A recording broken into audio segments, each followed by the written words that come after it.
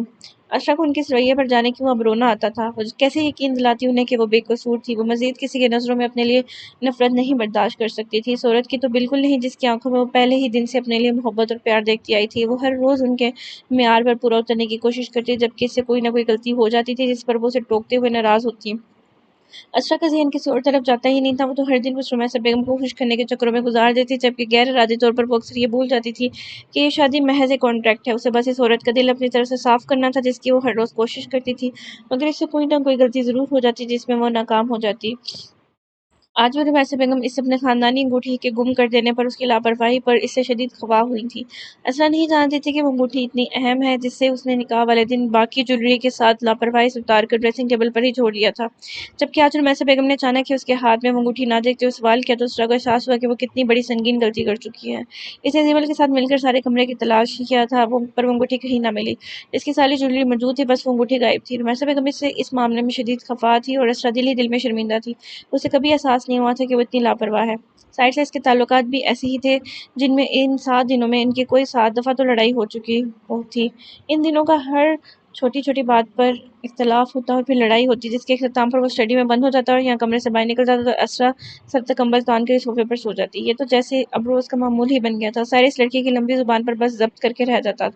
اسرا عالم کے پاس اس کی ہر بات کے 10 جواب موجود ہوتے تھے، جو کہ شاید جیسے سنجیدہ انسان کے لیے برداشت کرنا تھوڑا مشکل امر تھا۔ وہ ہاتھ میں فائل تھامے مصروف انداز میں کمرے میں داخل ہوا تھا۔ کال ڈسکنیکٹ کرتے ہوئے اس نے کان سے ایئر پوڈ نکالے تھے جب اس کی نظر اپنے کمرے کی حالت پر پڑی، جس پر اس کی سنہری آنکھیں حیرت سے ابل کر باہر آئی تھیں۔ پورے کمرے کی حالت ابتر تھی، یوں جیسے یہاں کوئی بھوت ناچ کر گیا ہو۔ ساحر کو سانس لینا مشکل لگا۔ کچھ چیزوں پر وہ کمپرومائز نہیں کر سکتا تھا، جس میں سب سے اوپر صاف ستھرا ماحول تھا۔ اس کا کمرہ ہمیشہ صاف رہتا تھا، ہر چیز اپنی جگہ پر ہوتی تھی، کبھی ایسا نہیں ہوا تھا کہ کوئی چیز اپنی جگہ پر نہ ہو، جبکہ اب ڈریسنگ روم کے کھلے دروازے سے اس کی ابتر حالت دیکھی جا سکتی تھی اور پورے کمرے میں چیزیں ادھر ادھر بکھری ہوئی تھیں۔ بیڈ شیٹ زمین کو سلامی دے رہی تھی، کشن بھی زمین پر ادھر ادھر بکھرے ہوئے تھے۔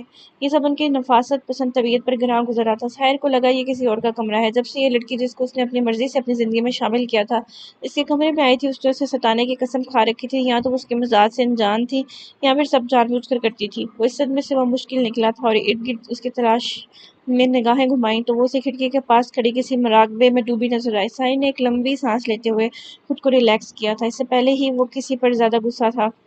آج ایک بہت اہم معلومات اس کے ہاتھ لگتی رہ گئی تھی۔ یہ سب انسپکٹر حامد کی جلد بازی کی وجہ سے ہوا تھا، جس پر وہ اسے خوب لتاڑ کر گھر لوٹا تھا، جبکہ یہ نقصان اسے کسی طور ہضم نہیں ہو رہا تھا۔ اگر تم نے کھڑے کھڑے اپنی نیند پوری کر لی ہو تو جاگ جاؤ اور یہ جو میرے کمرے کا حشر کیا اسے 10 منٹ میں واپس درست کرو، وہی حکم لیتا سنجیدہ سا ناگوار لہجہ۔ اپنی پشت پر اس کی آواز کو سنتی اسرا کی پیشانی پر 2 بل پڑے تھے۔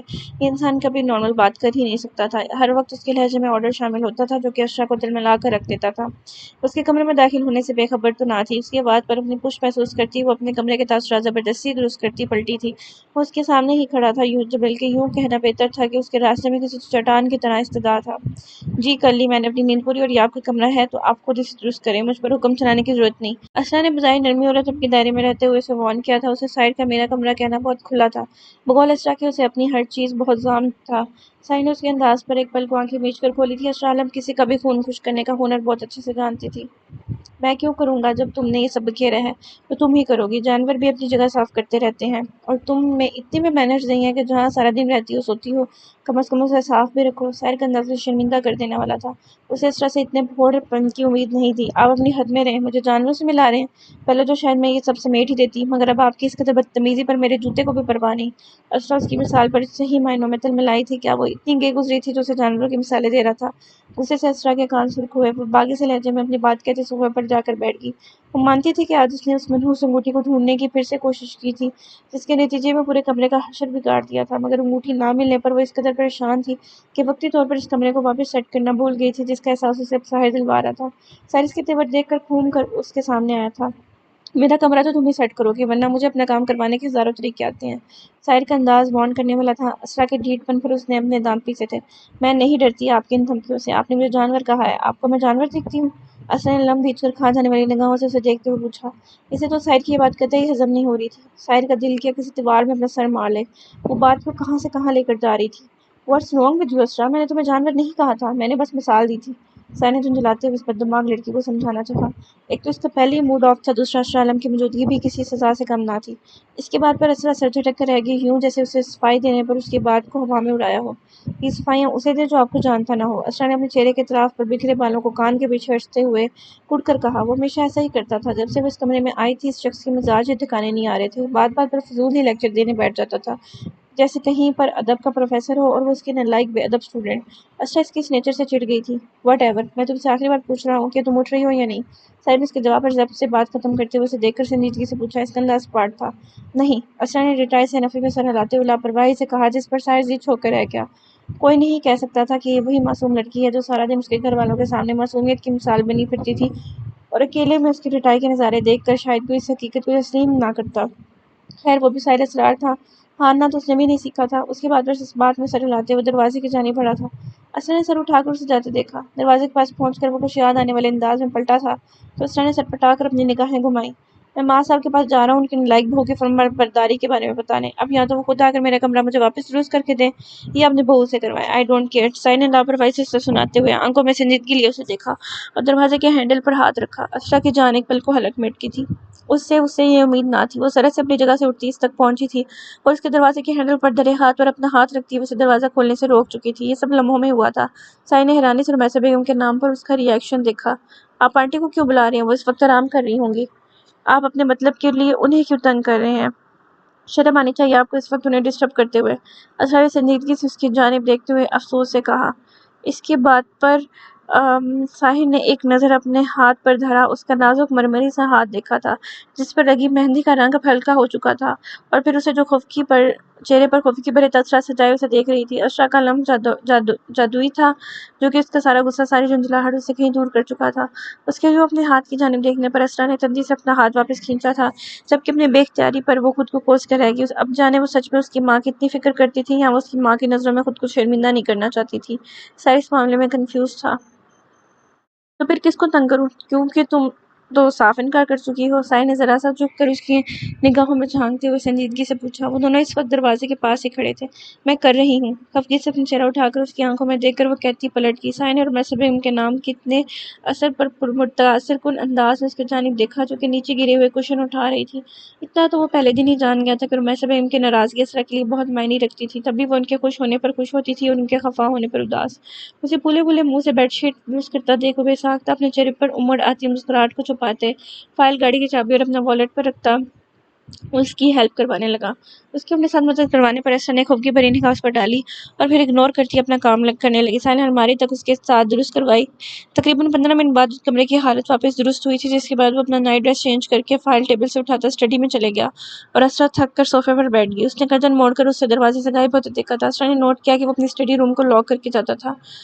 چالاک آدمی، اس کے اطاعت پر سر جھٹکتی ہوئے بیڈ سے تکیہ اور بلینکٹ اٹھا کر صوفے پر سونے کے لیے لیٹ چکی تھی۔ صفائی تو اسے بھی پسند تھی، نفاست پسند تو وہ بھی تھی، بس کبھی کبھی پریشانی میں اسے ان سب چیزوں کا دھیان نہیں رہتا تھا، جس پر آج ساحر کو اسے لیکچر دینے کا موقع مل گیا تھا اور اسرا اس بات پر چڑ گئی۔ تب بھی ڈھیٹ پن کا مظاہرہ کرتی وہ صاف انکار کر چکی تھی، مگر رمیسا بیگم کا نام لیتے ہی وہ فوراً سیدھی ہوئی تھی۔ وہ نہیں چاہتی تھی کہ رمیسا بیگم اس سے مزید خفا ہو یا اسے پھوڑ سمجھے۔ دوسرا، اسے ان کے آرام کا بھی خیال تھا، اس لیے بغیر ساحر سے مزید بحث کیے وہ خاموشی سے خود کمرے کی صفائی کرنے لگی، مگر اس بات سے وہ انکار نہیں کر سکتی تھی کہ ساحر نے اس کی برابر مدد کی تھی۔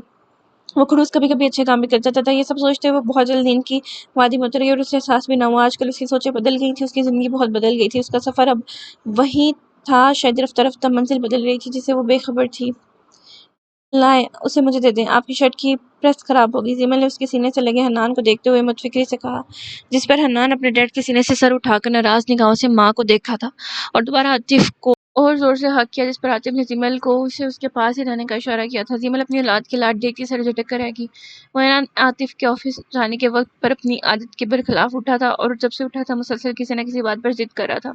حنان 3 سال سے اوپر کا ہو چکا تھا، جس کے ساتھ اس کے مزاج میں بھی واضح تبدیلیاں آ رہی تھیں۔ وہ اس وقت نائٹ سوٹ پر ملبوس اپنے آفس جانے کے لیے تیار ڈیڈ کی گود میں بیٹھا اس کے سینے پر سر رکھ کر اس سے باہر گھومنے جانے کی فرمائش کر رہا تھا، اور عاطف اس کی ہر بات کو توجہ سے سنتے ہوئے اسے شام تک کا وقت مانگ رہا تھا، جبکہ وہ باضد تھا کہ وہ آج آفس سے چھٹی کرے اور سارا دن اس کے ساتھ سپینڈ کرے۔ زمل نے اسے 1-2 دفعہ عاطف کی گود سے لینا چاہا تو اس کا رونا شروع ہو گیا، جس پر عاطف نے اسے منع کر دیا کہ وہ اس کے پاس ہی رہنے دے۔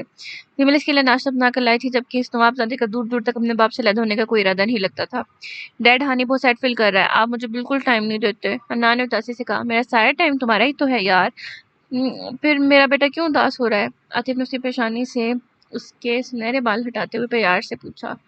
نو، آپ کافی ٹائم سے مجھے کہیں باہر نہیں لے کے گئے، مجھے اتنے سارے نئے ٹوائز لینے ہیں، شاپنگ کرنی ہے، فن لینڈ جانا ہے، فیملی ڈنر کرنا ہے۔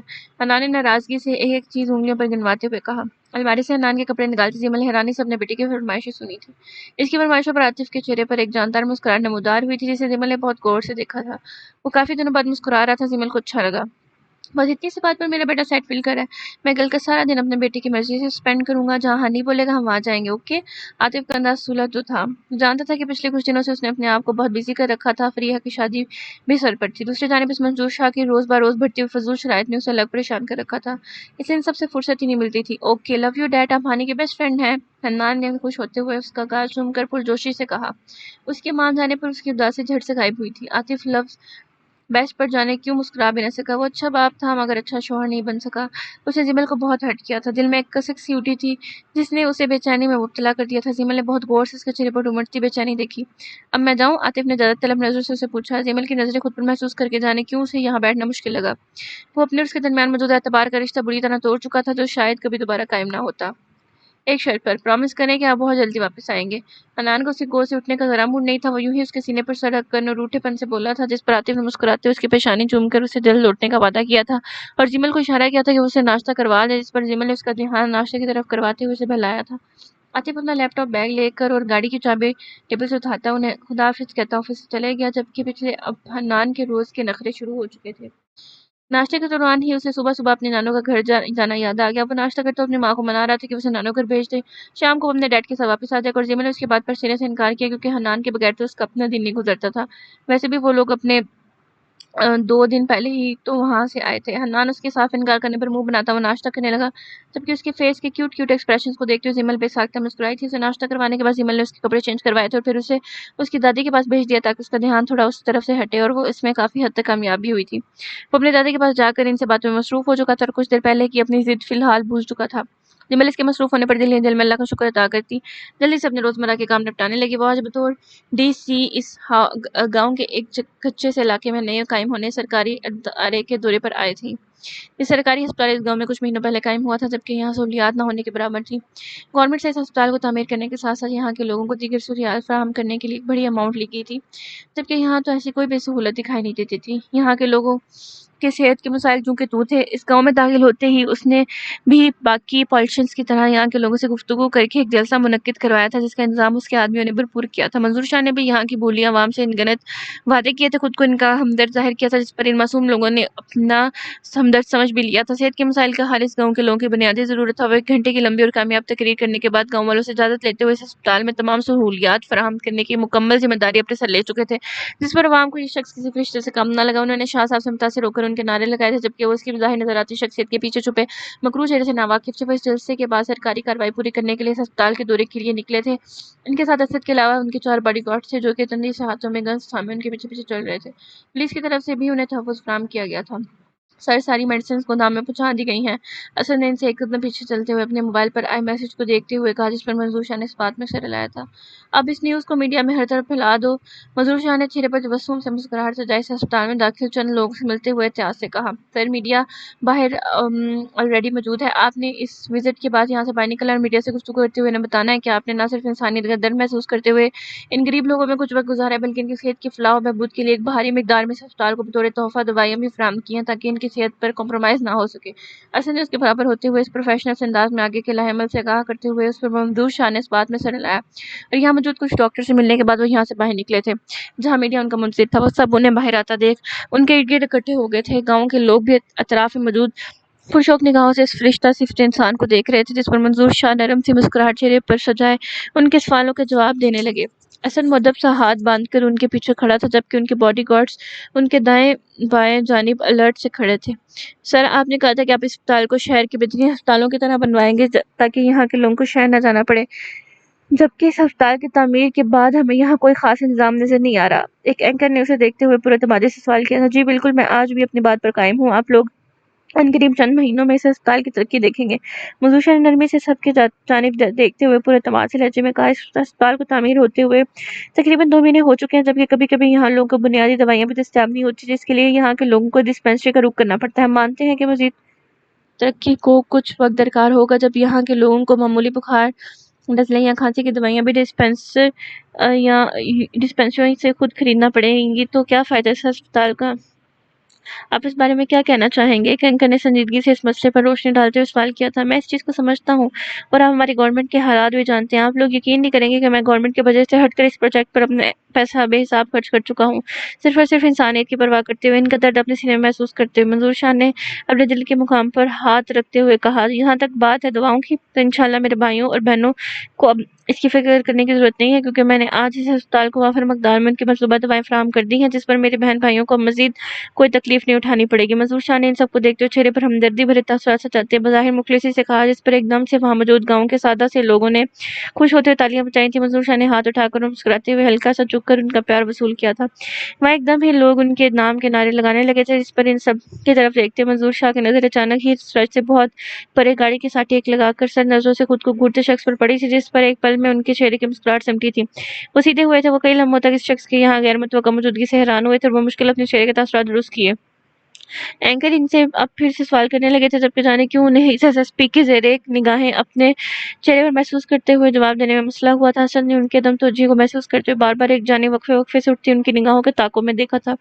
ایک پل کو اسد نے بے یقینی سے اس جانب دیکھا جہاں پر وہ مزید سے آنکھوں پر سیاہ سن گلاسز لگائے فل یونیفارم میں مضبوط گاڑی کے ساتھ ٹیک لگائے کھڑا فرصت سے انہیں دیکھ رہا تھا، جبکہ اس کا انداز سپاٹ اور بیزار سا تھا۔ اس کی شاندار پرسنالٹی جانے کیوں انہیں ہربرانے پر مجبور کر گئی تھی۔ اس کے طرف 2-3 اور بھی پولیس والے موجود تھے۔ اسد کی پیشانی پر جانے کیوں پسینے کی کچھ بوندیں چمکی تھی۔ آسمان پر موجود سورج کی ساری تپش اس سے اپنے چہرے پر پڑتی محسوس ہوئی۔ ساحر کے ہاتھوں میں ہوئی اپنی گزشتہ بے عزتی شدت سے یاد آئی جب اس نے اس سے اپنے کچھ آدمیوں کو چھوڑنے کا کہا اور بدلے میں منہ مانگی قیمت دینے کو وہ تیار تھا، جس کے جواب میں اس بدتمیز ایس ایس پی نے اپنے ہاتھ کے 2 کڑک چپڑوں سے اس کا منہ سجا دیا اور اسے دھکے مار کر پولیس اسٹیشن سے باہر پھینکوا دیا۔ اسد اپنی بے عزتی کو یاد کرتے ہوئے جبڑے بھینچے تھے۔ سر، ہمیں یہاں سے نکلنا چاہیے۔ اسے ذرا سا جھک کر منظور شاہ کو یہ سب ختم کرنے کا اشارہ کرتے ہوئے یہاں سے نکلنے کا کہا۔ منظور شاہ اس کی بات سے پورا اتفاق کرتا تھا، جانے کہ انہیں ساحر کے انداز کچھ ٹھیک نہیں لگ رہے تھے۔ اب تو وہ دونوں کھل کر سامنے آ چکے تھے۔ ساحر ان کے ہر کالے کرتوت سے واقف تھا، سب سے بڑھ کر یہاں اس کی بغیر متوقع موجودگی نے انہیں سر پٹا کر رکھ دیا تھا۔ وہ کوئی بہانہ بنا کر ان سب سے ایکسکیوز کرتے ہوئے مشکل اس رش سے نکلے تھے اور اپنی گاڑیوں کی جانب بڑھنے لگے۔ جیسے ایس پی ساحر اسرار پہلے سے ہی موجود چہرے پر سنجیدگی لیے جیسے ان کا منتظر تھا۔ منظور شاہ نے اسے اپنی گاڑیوں کی جانب بڑھتے دیکھتے ہوئے بمشکل اپنے چہرے کے تاثرات درست کیے تھے۔ آج جو کانڈ انہوں نے یہاں کیا تھا، اگر اس ایس ایس پی کو پتہ چلتا تھا تو ان کے لیے خود کو بچانا مشکل تھا۔ ساحر کی پرتپش نگاہیں اپنے چہرے پر محسوس کرتے ان کی پیشانی ارکلود ہوئی تھی۔ وہ اسے پہلے سے اپنے راستے میں استعدا دیکھ چہرے پر تنزیہ مسکراہٹ لیے اس کی جانب بڑھے تھے۔ واہ، مجھے پتا ہوتا کہ یہاں میری سیکیورٹی کے لیے اس شہر کا سب سے ایماندار ایس ایس پی خود آئے گا تو قسم سے میں اس وزٹ کو رات تک ڈیلے کر کے تم سے یہ خدمات ضرور لیتا، تنزیہ سے لہجے میں ساحر کو زجر کرنے والے انداز میں کہتے منظور شاہ کے لہجے میں کروفر تھا، غرور تھا، اپنی دولت کا زوم تھا۔ ان کی بات پر ساحر کے اطمینان میں ذرا برابر بھی فرق نہیں پڑا تھا۔ وہ اپنی آنکھوں سے گلاسز اتارتے ہوئے اسے ایک خوبصورت انداز میں فولڈ کرتا ہوا اپنی شرٹ کے پاکٹ میں الجھتا کچھ ناگواری سے بولا تھا، اتنی جلدی بھی کیا ہے شاہ صاحب؟ گنڈے، قاتل، دہشت گرد اور سمگلرز ایک دفعہ جو مجھ سے خدمت کروا لیں تو اس کے بعد اپنی موت کی دعائیں مانگتے ہیں، اپنی زندگی انہیں عذاب لگنے لگتی ہے، اس لیے آپ کو میری خدمت سے پناہ مانگنی چاہیے، کہیں یہ نہ ہو کہ آپ کو بعد میں پچھتانا پڑے۔ ایک دفعہ میں جس کے پیچھے پڑ جاؤں اسے موت تک کے منہ تک پہنچا کر ہی دم لیتا ہوں۔ ساحر کا انداز نڈر سا تھا، بے رحم سا تھا۔ منظور شاہ کی آنکھوں میں دیکھتے ہوئے اسے بہت طریقے سے اس کی بات کا جواب لوٹاتے کے ساتھ ساتھ مستقبل سے بھی آگاہ کر گیا تھا، جس پر منظور شاہ کو ایک پل کے لیے اس کی سنہری بے خوف سر نگاہوں سے خوف آیا تھا، وہ اپنے دانت بھینچ کر رہ گئے جبکہ اسد نے بے ساختہ پہلو بدلا تھا۔ سرکاری ملازموں پر اتنی اکڑ دشتی نہیں ہے، 2 منٹ لگتے ہیں کسی بھی ایس ایس پی کو روڈ پر لانے میں، منظور شاہ نے کھلے عام دھمکی دیتے ہوئے کہا۔ اسے اس کی شخصیت کا یہ رعب و دبدبہ قطعی ہضم نہیں ہوا تھا۔ ساحر اس کی بات پر دلکشی سے مسکرایا تھا، اس کی مسکراہٹ سامنے والے کو زجر کرنے والی تھی، اس کی بچکانگاہ بات پر سمکھر آتی تھی۔ چھوٹے لوگ ہمیشہ چھوٹا ہی سوچتے ہیں اور اتنا ہی سوچ سکتے ہیں۔ کسی بھی ایس ایس پی میں اور ایس ایس پی سارے سال میں زمین آسمان کا فرق ہے۔ آپ چاہیں تو اپنا یہ شوق پورا کر سکتے ہیں۔ خیر، میں یہ بتانا یہاں موجود تھا کہ جو ڈیٹ ایکسپائرڈ میڈیسن سے آپ کے لوگوں نے اس ہسپتال کا گودام بھروایا تھا، اسے میں اپنے زیر حراست میں لے چکا ہوں۔ اس کے ساتھ ساتھ وہاں موجود ہر شخص گرفتار ہو چکا ہے۔ اس 2 نمبری میں شامل ڈاکٹرز اور سٹاف بھی گرفتار ہو چکے ہیں۔ بہت جلد آفیشیلی انویسٹیگیشن کے لیے آپ سے سوال جواب کیے جائیں گے۔ آفٹر آل یہ زہر عوام کو دینے والے تو آپ ہی ہیں۔ اپنے باتوں سے اس کے چہرے کے رنگ اٹھتا، وہ پرسکون سے لہجے میں بولتے ہوئے اپنے سن گلاسز دوبارہ آنکھوں پر لگاتا ایک مسرور سی نظر گھڑی پر ڈالتا۔ اس کے چہرے کی متغیر ہوتی رنگت کو دیکھتا ہوا محسوس ہوا تھا۔ سی یو سون بے فکری سے لہجے میں سامنے والے کو انگاروں پر گھسیٹ کر وہ خود اپنی گاڑی میں سوار ہو کر جا چکا تھا۔ پیچھے منظور شاہ کا دل کیا پورے گاؤں کو آگ لگا دے۔ گاڑی کے دروازے پر پاؤں مار کر اپنا غصہ نکالتے ہوئے شدید مشتعل معلوم ہوتے تھے۔ اسد تندی سے ہسپتال کے اندر کی جانب بڑھا تھا اس خبر کی تصدیق کے لیے، جبکہ پیچھے منظور شاہ کا دل چاہا کہ اپنے بال نوچ لے۔ اس کل کے آئے لڑکے نے ان کی ناک میں دم کر رکھا تھا۔ دل تو کیا لاتعداد فائر اس کی کھوپڑی میں مار کر اسے ہمیشہ کے لیے ابدی نیند سلا دے، مگر وہ کمبخت ان کے پیچھے پڑ چکا تھا۔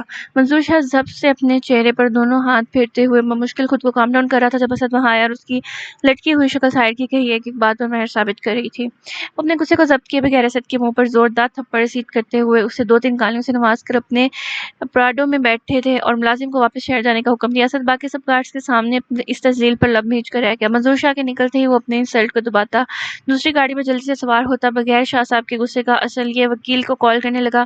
اسے ہر حالت میں شاہ صاحب کو اس تفتیش میں کلیئر کرنا تھا، اس لیے اس نے ڈاکٹرز اور سٹاف کو پھنسانے کا فیصلہ کیا اور فیضان کو فوراً کر کے اس صورتحال پوچھنے لگا۔ اس بار برا پھنسے تھے۔ ساحر کو کھلے عام رشوت کے آفر کر کے وہ خود ہی منظر عام پر لا چکے تھے، اس لیے میدان میں وہ دونوں ایک دوسرے کے سامنے اسد چہرے کے ساتھ کھڑے تھے۔ کون جانتا تھا کہ اس بار حق کی جیت ہوتی یا باطل کی؟ کون اس جنگ میں اپنی جان سے زیادہ کون فتح پاتا؟ مجھے تو سارے خرگوش ہی بہت اچھے لگ رہے ہیں، اسرا نے آنکھوں میں پسندیدگی کے لیے اسکرین پر نظر آتے خوبصورت سفید خرگوشوں کو دیکھتے ہوئے کہا۔ ان خرگوشوں کو پسند کر کے لڑکی تم نے میرے لیے بہت آسانی کر دی ہے، تھینک یو، ہاشم نے اپنے چہرے کے تاثرات ڈھیلے کرتے ہوئے پرسکون سے لہجے میں کہا۔ کس بات کی آسانی؟ اسرا نے چونک کر پوچھا اور اس کے ہاتھ سے ٹیبلٹ لیتے ہوئے پھر سے ان خوبصورت خرگوشوں کو دیکھنے لگی۔ اس کے چہرے پر نرم سے مسکراہٹ بکھری ہوئی تھی۔ ہاشم نے اپنے موبائل نکالتے ہوئے کسی کو میسج کرتے ہوئے ان خرگوشوں کی تصویریں سینڈ کرتے ہوئے ان کا آرڈر دیا تھا۔ ایکچولی مجھے سمجھ نہیں آ رہی تھی کہ میں تمہیں شادی کا کیا گفٹ دوں۔ جیولری سے تمہاری دلچسپی تو میں پہلے دن ہی دیکھ چکا ہوں، اس لیے میں نے سوچا تھا کہ کوئی ایسا گفٹ دوں گا جو تمہیں پسند ہو، اور ان سفید خرگوشوں کو پسند کر کے تم نے میری مشکل آسان کر دی۔ ہاشم نے ہنوز فون پر ایک دوست کو آرڈر دیتے ہوئے یہ خرگوش رات تک یہاں پہنچانے کا کہا اور پھر موبائل سائڈ پر رکھ دیا۔ یہ لاکھوں کے خرگوش تھے جنہیں وہ لمحوں میں اسرا کے لیے خرید چکا تھا۔ مجھے کوئی گفٹ کی ضرورت نہیں، آپ پلیز خام خواہ کوئی تکلیف مت کریں، اسرا نے اس کے ارادے جان کر ٹیبلٹ کو آف کرتے ہوئے بے دلی سے ٹیبل پر رکھتے ہوئے کہا۔ اس وقت وہ لائٹ سکن اور پنک کلر کے جدید لباس میں ملبوس نازک سی گولڈ کی چوڑیاں پہنے لائٹ سے میک اپ میں واقعی ہی کچھ دنوں کی دلہن لگ رہی تھی۔ اس کا یہ روپ دن بدن نکھرتا ہی جا رہا تھا۔ وہ اپنے کلے بالوں کو لمبی چٹیاں میں مکیت کیے انہیں سر پر اوڑھے دوپٹے میں چھپائے ہوئے تھی۔ دیکھو گفٹ تو نہیں، تمہیں مجھ سے لینا ہی پڑے گا ورنہ ہم دونوں کی دوستی خراب ہو سکتی ہے، اس معاملے میں میں انکار نہیں سنوں گا۔ ہاشم کا انداز صدمے تھا، وہ اسرا کو تم ہی کہتا تھا جبکہ رشتے میں بڑے ہونے کے باوجود بھی اسے خود سے چھوٹی لڑکی کو آپ کہنے میں شدید مسئلہ درکار تھا، جبکہ اپنی سعادت پر وہ رومانس بیگم سے کئی دفعہ جھڑکیں سن چکا تھا۔ یہ ہماری دوستی کب ہوئی؟ اسرا نے اس کی ساری بات سے اس بات کو اچکتے ہوئے حیرانی سے پوچھا جو کہ یوں کہہ رہا تھا جیسے وہ دونوں بچپن کے دوست ہوں۔ جب تم پہلے دن ہمارے گھر آئی تھی اور مجھ جیسے ہینڈسم لڑکے کی باتوں پر مسکرائی تھی تو بس اسی دن ہو گئی تھی ہماری دوستی۔ اسرا نے نیم والبوں سے اس کی یہ بے تکی لاجک سنی تھی، اسے یقین تو ہی نہ آیا کہ ایسے بھی دوستیاں ہوتی تھیں۔ وہ سر جھٹک کر رہ گئی۔ ہاشم اسرار اس گھر کا سب سے کول رہنے والا فرد تھا۔ آپ میں اور رافع بھائی میں کوئی فرق نہیں، دونوں کے منہ میں جو آتا ہے بغیر سوچے سمجھے بول دیتے ہیں۔ اسرا نے نفی میں سر ہلاتے ہوئے اس کی بات پر افسوس سے کہا۔ خبردار جو مجھے اس بددماغ پولیس والے کے ساتھ ملا ہے، کہاں میں اور کہاں وہ۔ ہاشم کو اسرا کی بات پسند نہیں آئی تھی، اس لیے اس نے اس کی بات پر مصنوعی ناراضگی سے کہا۔ اسرا نے اس کی ناراضگی پر بدامی آنکھیں گھمائی تھیں۔ ہاشم سے اس کی دوستی تو تھی، وہ اس بات کا انکار نہیں کر سکتی تھی، مگر اس کے سامنے کبھی اقرار نہ کرتی ورنہ تو یہ شخص اس کی ناک میں دم کر دیتا۔ وہ اب بھی باز نہیں آتا تھا۔ آفس سے آنے کے بعد اسرا کا دماغ کھانے کی تو جیسے ہی اسے پیسے ملتے تھے اور کہیں نہ کہ اسرا کو بھی ہاشم کی بے فکر سے